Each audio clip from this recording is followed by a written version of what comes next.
important pictures showing the fertilization.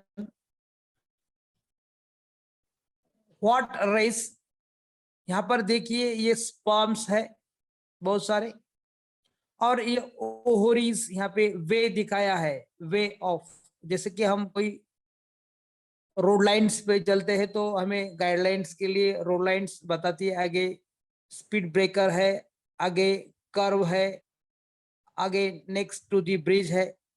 उसी प्रकार से these are the ways goes to the ovary, so that in the mechanism of fertilization, when the sperms are released during the ejaculation along with the semen, कुछ important function हम next lecture में पढ़ेंगे, परंतु यहाँ पे हम ये देखना है कि स्पर्म्स आर रिलीज, जब रिलीज होते हैं उसी समय along with the semen, सीमेन के साथ में उनका रिलीजिंग होता है। So newly ejaculated sperms is incapable of fertilizing the ovum. Newly ejaculated sperms, जैसे कि newly ejaculated यानी कि न्यू स्पर्म जब रिलीजिंग होते हैं, that will be having a lifespan, हम आगे देखेंगे। These are the incapable of fertilizing the ovum. Those are newly ejaculated sperms is incapable of fertilizing the ovum. वो fertilizing करते हैं न्यूली, जैसे कि कुछ समय से पहले, यानी कि जैसे कि sperm can remain viable for the 42 to 48 hours and ovum about 24 hours. Sperms की viability जो होती है, स्पर्मची व्हायबिलिटी ही साधारणपणे अवरेजली आपण जर बघितली 24 to 48 आवर्स, 24 ते 48 तासाच्या दरम्यान ह्या ठिकाणी प्रत्येक न्यूली इजॅक्युलेटेड स्पर्मची व्हायबिलिटी असते, त्याला आपण लाईफ स्पॅन म्हणू शकतो। आणि ओहमचा हा 24 आवर्स असतो, um about 24 hours. sperms can remain viable for 24 to 48 hours, लक्षात ठेवायचंय, याद रखना है आपको इसको। And then ovum is about 24 hours. Then a mechanism of fertilization take place as, किस प्रकार से मैकेनिज्म ऑफ फर्टिलाइजेशन का मोमेंट होता है। So mechanism of fertilization take place after entering the sperms into the tract, in a reproductive tract, female reproductive tract, and about 50% sperms are destroyed जिस समय vaginal tract में entering of the sperms 50% sperms are destroyed. Why are destroyed? Question marks है यहाँ पे, क्यों 50% sperms destroyed होते हैं जब वो entering in the vaginal tract and remaining sperms undergoes the capacitation. Capacitation हम आगे देखेंगे, व्हाट इज अ कैपेसिटेशन, ये शॉर्ट नोट्स के लिए क्वेश्चन पूछा जाता है। शॉर्ट नोट्सला प्रश्न विचारला जातो. कॅपॅसिटेशन म्हणजे काय? 5 to 6 hours मध्ये, म्हणजे जेव्हा हा वजनल ट्रॅक मध्ये रिलीज झाल्यानंतर, एंटरिंग झाल्यानंतर त्याच्यामधले 50% स्पर्म्स डिस्ट्रॉइड होतात due to the acidic track. कारण की त्या ठिकाणी वजाइनल ट्रॅक हा ऍसिडिक नेचर मध्ये असतो आणि ऍसिडिक इन्व्हायरमेंट मध्ये स्पर्म्स पोहोचल्यानंतर, जब ऍसिडिक इन्वायरमेंट में स्पर्म्स इंटर करते हैं, उसी समय वो स्पर्म्स नॉट आर वायबल, वो स्पर्म वायबल नहीं होते और वही वो डिस्ट्रॉय हो जाते हैं. उनमें से कुछ remaining sperms are undergoes the capacitation 5 to 6 hours. These are the capacitation periods. देखिए यहाँ पे कैपेसिटेशन क्या होता है? Sperms acquire the ability to fertilize. Sperm have acquired the ability to fertilize the ovum. ovum को fertilize करवाते हैं. And this sperms, जैसे हमने देखा है प्रीवियस लेक्चर में, स्पर्म्स के एंटीरियर पार्ट में, हेड के एंटीरियर पार्ट में एक्रोसोम मेम्ब्रेन पाए जाते हैं.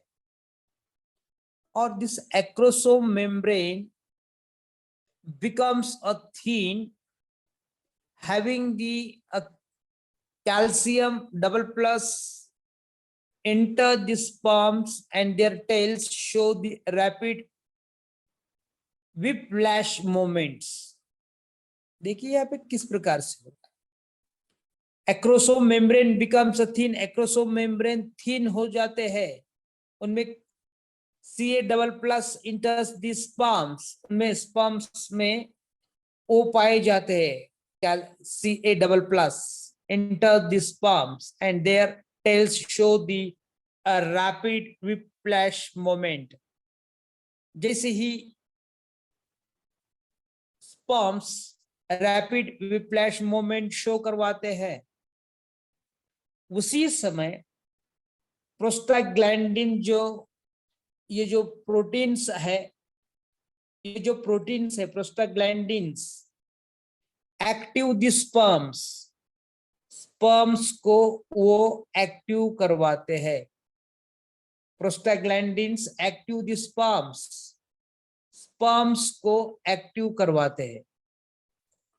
एक्टिव करवाना है नहीं, दैट विल बी जब उसका रैपिड whiplash मूवमेंट होता है. देखिए मैं यहाँ पे आपको sperms acquire the ability to fertilise, sperms में एबिलिटी होती है टू फर्टिलाइज द ओवम. ये जो एबिलिटी होने के कारण, क्या एबिलिटी है, उनमें एक्रोसोम पाए जाते हैं. और एक्रोसोम मेम्ब्रेन जो होते हैं, acrosome membrane becomes a thin and calcium enters the sperm, their tails show the rapid whiplash movement. उसी समय प्रोस्टाग्लैंडिन्स एक्टिवेट द स्पर्म्स को एक्टिवेट करवाते हैं. Then vestibular secretion also enhance the sperm motility.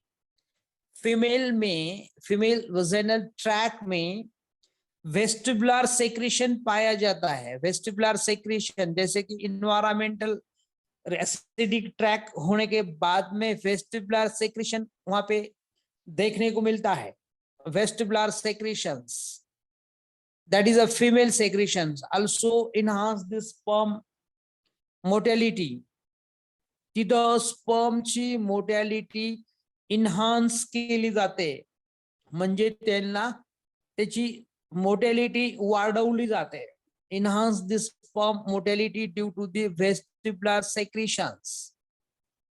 म्हणजे prostaglandin हा स्पर्मला active ठेवतो, त्याचबरोबर वेस्टिबुलर सेक्रेशन हे स्पर्मची मोटिलिटी इन्हान्स करतात. बघा वेगवेगळे, आता तुम्हाला प्रश्न विचारला जातो, what is the function of the acrosome. Acrosome membrane becomes a thin and their tails show the rapid whiplash moment. कोणत्या प्रकारची मोमेंट शो करतो, तर त्या ठिकाणी रॅपिड विप्लॅश मोमेंट, जलद गतीने त्या ठिकाणी टेलचं मोमेंट होतं, त्या मोमेंटला रॅपिड विप्लॅश मोमेंट्स. त्याचबरोबर प्रोस्टाग्लैंडिन्स हा स्पर्म को ऍक्टिव्ह करवाते हैं, ऍक्टिव्ह रखते हैं. त्याचबरोबर पुढे गेल्यानंतर व्हेजिनल ट्रॅक मध्ये पुढे गेल्यानंतर त्या ठिकाणी व्हेस्टिब्युलर पोर्शन मध्ये व्हेस्टिब्युलर सेक्रेशन असतं. And then this vestibular secretion also enhance the sperm mortality. स्पर्मची मोर्टॅलिटी वाढवतो. म्हणजे काय, व्हॉट इज, आता तुम्हाला प्रश्न विचारला जाईल, what is the function of the vestibular secretion? Enhance the sperm motility. तुम्हाला उत्तर लिहायचं, स्पर्मची मोर्टॅलिटी काय करतो, इन्हान्स करतो. Sperms becomes extra active and move upward toward the oviducts. पुढे स्पर्म्सची एक्स्ट्रा ऍक्टिव्हिटी इन्हान्स होते, वाढते जलद गतीने, अतिशय रॅपिडली त्या ठिकाणी एक्स्ट्रा ऍक्टिव्हिटी तो शो करतो. आणि त्यामुळं which are move upwards towards the oviduct, fallopian tube कडे, ओव्हिडक्ट कडे त्याची मोमेंट ही अपवर्ड्स केली जाते. त्या ठिकाणी स्पर्मची एक्स्ट्रा ऍक्टिव्हिटी तिला शो होते. म्हणजे एक्स्ट्रा ऍक्टिव्हिटी शो झाल्यामुळं तो अगदी वरती अपवर्ड मोमेंट शो करतो. आणि that will be goes to the oviduct. After the capacitation the sperms may reach ampulla within 5 minutes. After capacitation, the sperms may reach the ampulla. म्हणजे ओव्हिडक्ट मध्ये एम्प्युला region जो present असतो, फॉलिपियन ट्यूबच्या एम्प्युला रिजन मध्ये sperms कॅपॅसिटेशन झाल्यानंतर 5 मिनिटांमध्ये तो स्पर्म्स एम्प्युला रिजन पर्यंत पोहोचतो. After capacitation the sperms may reach the ampulla within 5 minutes.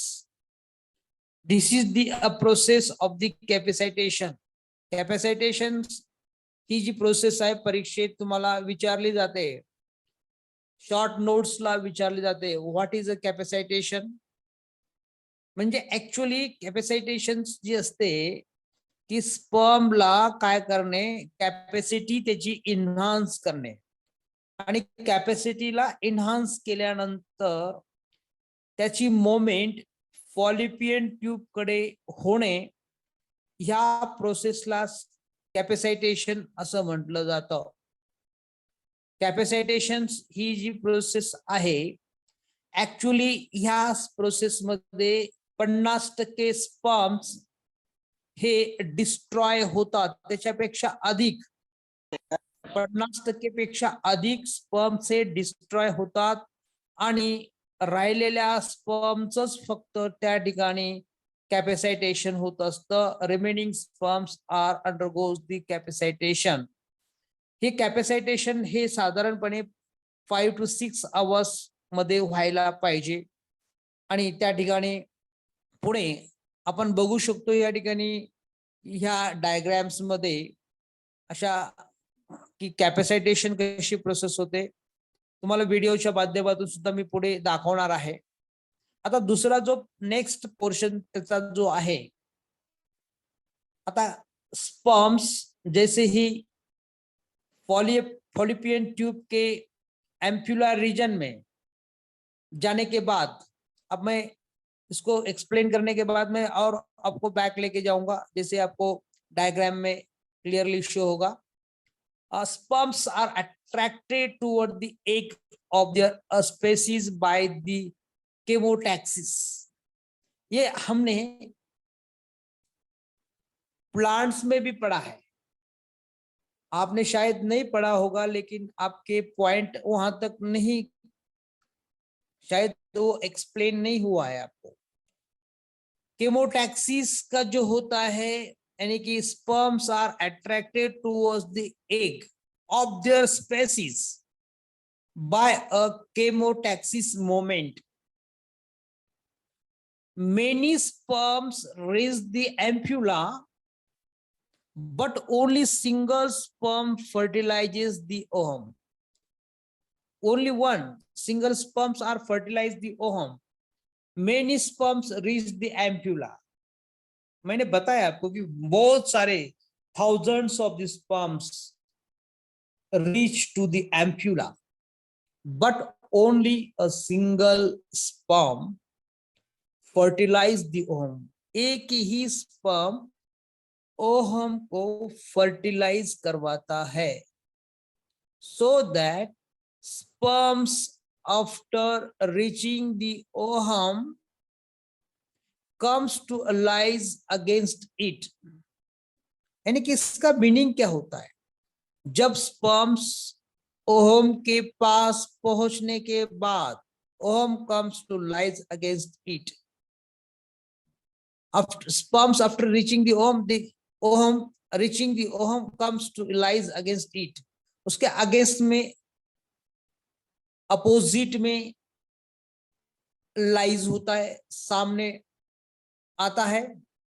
उसी समय उसका जो हेड रीजन के एंटीरियर पोर्शन में, हेड रीजन के एंटीरियर पोर्शन में, यहाँ पे मैं फोकस करवाता हूं. यहाँ पे देख सकते हैं, ये रेड कलर में आपको दिख रहा है,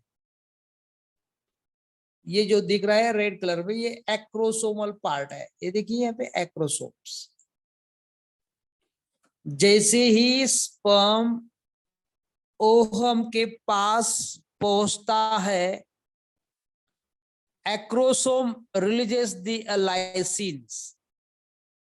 वहां पे certain type of the enzymes का रिलीजिंग होता है.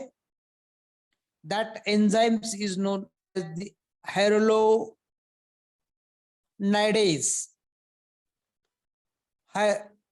hyaluronidase and corona penetrating enzymes.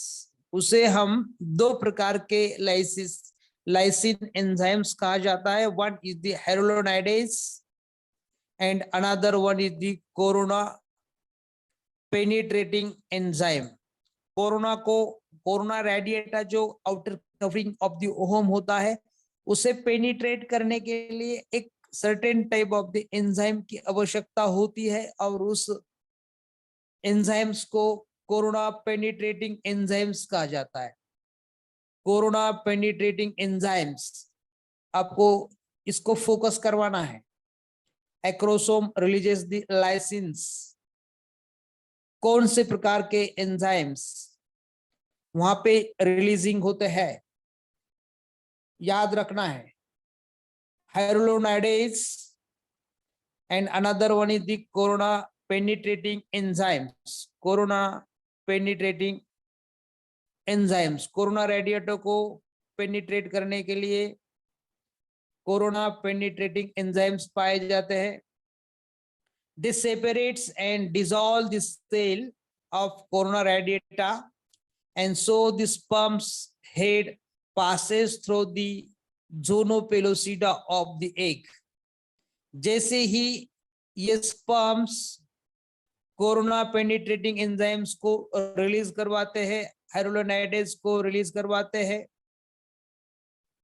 they separate and dissolve the cells. Cell के अंदर चले जाते हैं, कोरोना रेडिएटा के अंदर चले जाते हैं. so the sperm's head passes through the zona pellucida. यहाँ पे हम देख सकते हैं बहुत सारे स्पर्म्स यहाँ पे ओहम के पास इंटरिंग हो रहे हैं, और इसी बाजू में जो पड़े हुए सेल्स जो है उसे हम कोरोना रेडिएटा सेल कहते हैं. एंड कोरोना रेडिएटा सेल जो होते हैं, दिस एक्रोसोम रिएक्शन, उसे हम एक्रोसोम रिएक्शन भी कहते हैं. Then sperm passes the head through the zona pellucida of the egg एक का जो जोनोपेलोसिडा पार्ट होता है covering surrounding area of this ohm. Then zonopellucida has a fertilizing that are binds to the anti-fertilizing of the sperm. जैसे ही zonopellucida से sperm पास होते हैं, then zonopellucida has a fertilizing, वहां पे fertilizing enzymes का secretion होता है that binds to anti-fertilizing of the sperm. वहां पे एंटी फर्टिलाइजिंग स्पर्म बाइंड करवाते हैं. यानी कि what is mean by the fertilizing anti fertilizing interaction is a specific zona pellucida के सेल यानी कि पहचानते हैं, यानी कि वहां पे एक रिएक्शन बनता है. उस रिएक्शन को एक्रोसोम रिएक्शन कहा जाता है. नीट के लिए एमएसटी सीईटी के लिए आपको ये प्रिपेयर करना पड़ेगा, आपको याद रखना पड़ेगा. जैसे ही यानी कि सर्टेन ऑफ स्पेसीज, जैसे ही सर्टेन ऑफ स्पेसीज जो होते हैं स्पेसिफिक होते हैं फर्टिलाइजिंग एंटी फर्टिलाइजिंग इंटरेक्शन. जैसे मैंने आपको एक बात बताई थी, जैसे कि कोरोना वायरस के लिए जो वैक्सीन प्रोड्यूस हुई है, अगर वो कोरोना वैक्सीन अगर लेते समय अगर लेने के बाद में कोई रिएक्शन दिखाता है तो उसी को हम एंटीडोज भी दे सकते हैं, वो न्यूट्रलाइज हो जाएगा.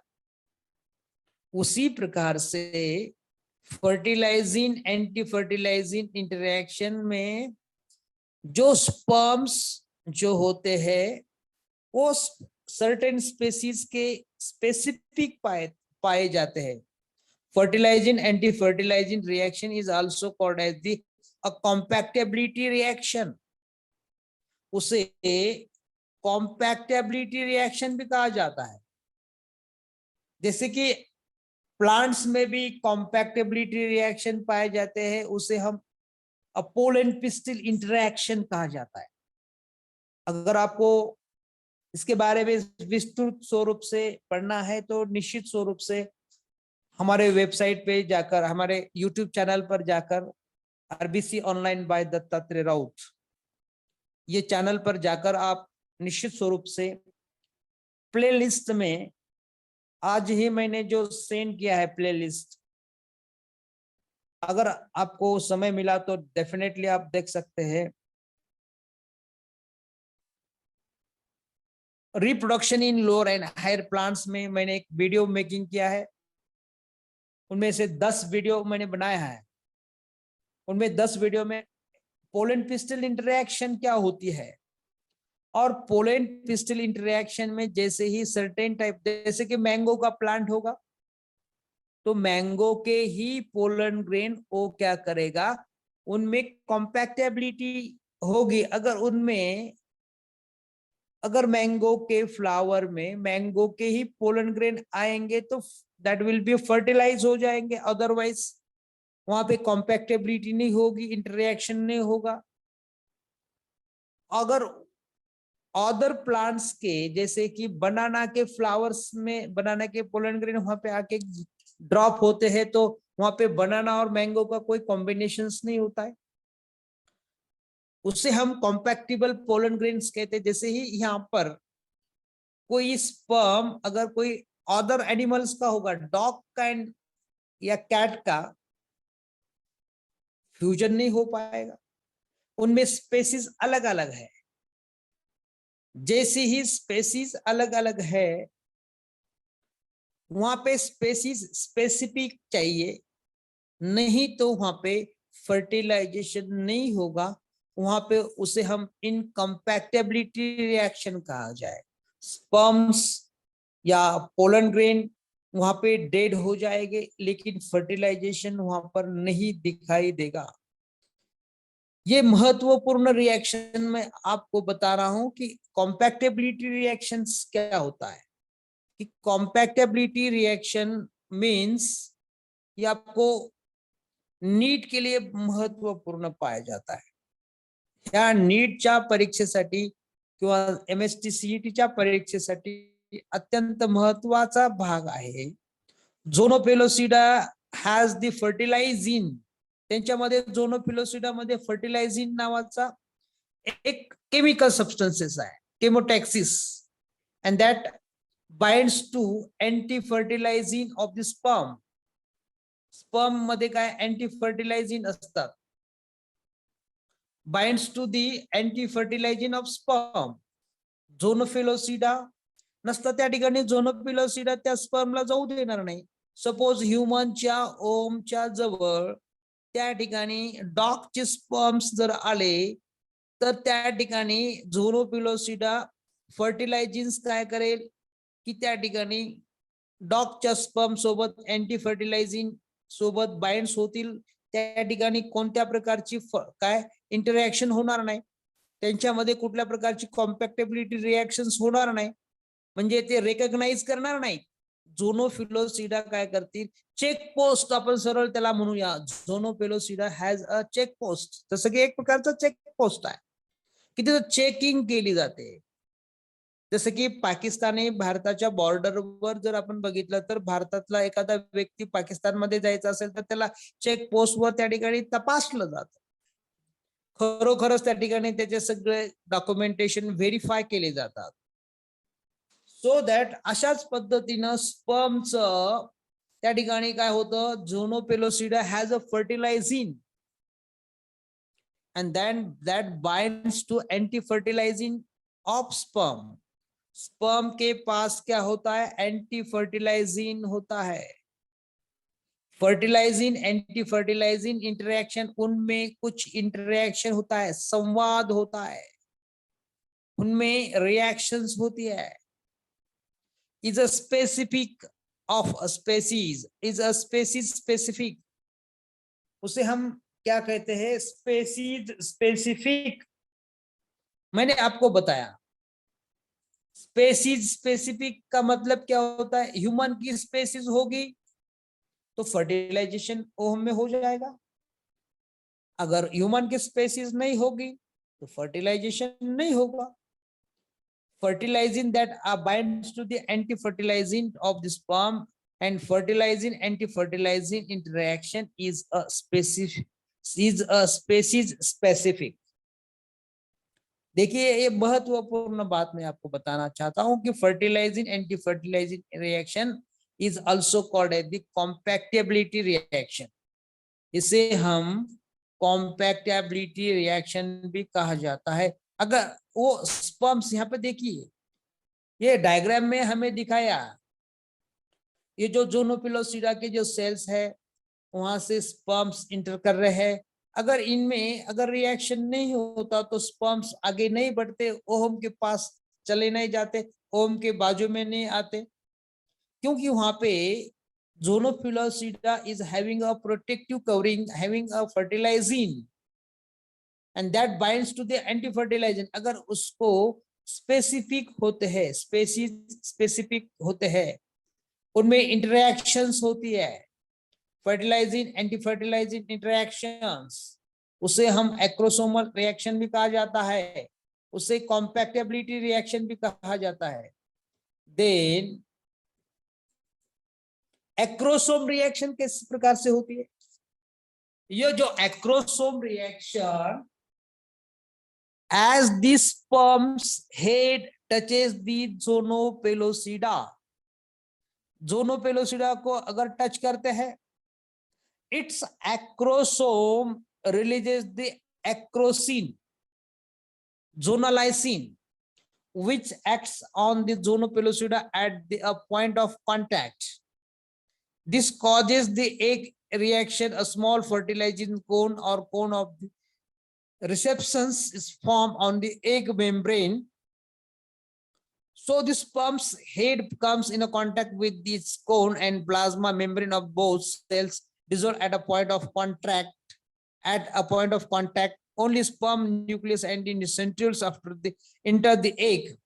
As the sperm's head touches the vitelline membrane, a cortical reaction get activated and changing the vitelline membrane into a fertilization membrane by deactivating the sperm receptor of the zona pellucida, and a distinct vitelline space is created around the fertilization membrane. This prevent the polyspermy.